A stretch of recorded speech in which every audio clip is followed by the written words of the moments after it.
Aloshie, the wild dog.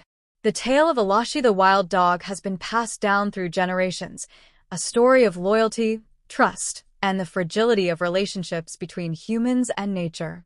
In the heart of a village called Rowu, where the people lived lives of comfort and luxury, there was one tradition that set them apart.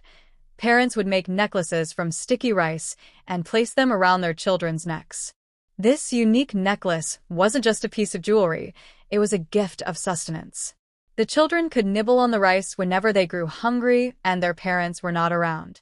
In this peaceful village lived a man who had a deep bond with a group of wild dogs, known as Aloshie.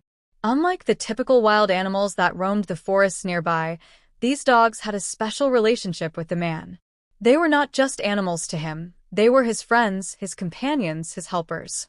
Over time, the dogs began to bring him game from the forest, deer, rabbits, wild birds, and in return, the man provided them with food, shelter, and care.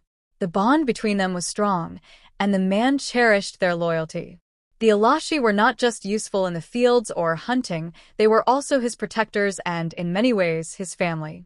Whenever he went on trips, the wild dogs would follow him, trotting alongside him, guarding him from any danger. It was rare for the man to leave home without them. However, one day, as the sun rose, the man had to go to the field. This time, he decided to go alone, leaving his faithful companions behind. He trusted his wife to care for them in his absence, though she wasn't as familiar with the wild dogs as he was. With the man gone, the wife began her daily chores, preparing food for the family. As she was cooking, she noticed the wild dogs approaching.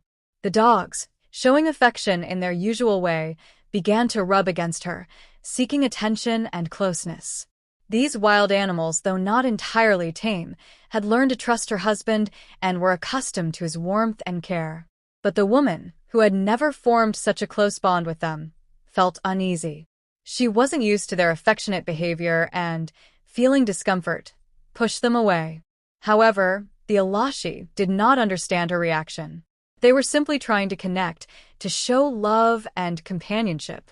When the woman shooed them away, they persisted, rubbing against her again.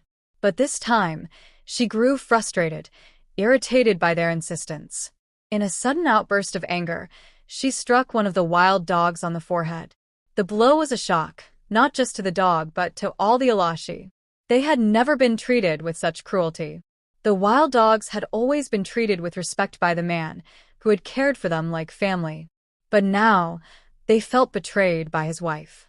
The connection they had with her was broken, and the trust they had in humans faltered. Hurt and angry, the Aloshie made a decision. They would leave. Without a word, they turned and wandered off into the forest, leaving the house behind. As the day turned to evening and the sun began to set, the man returned from the fields, eager to see his loyal companions. He asked his wife about the dogs, expecting her to mention how they had been waiting for him. But instead, she simply replied, "They've gone into the forest. They left." The man was stunned. His heart sank at the thought of his wild dogs abandoning him.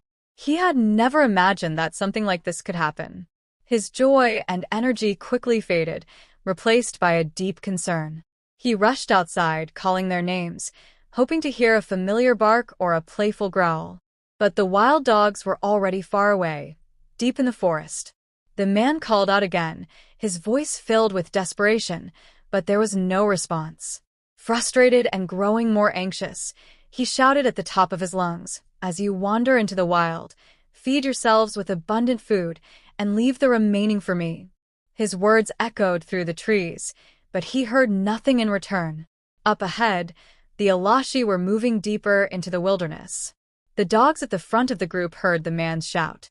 Confused, they stopped and turned to one another. "What did he say?" one of the dogs asked. The other dogs, who were further behind, heard only part of the message and, misunderstanding the man's words, replied with a lie. "He said we should leave a trail of our waste behind us as we roam the forest."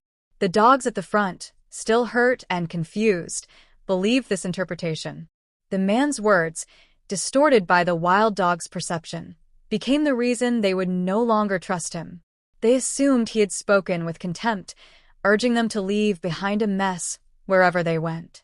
In their pain, they made a collective decision. They would not return to the man. They had been betrayed, and there was no going back.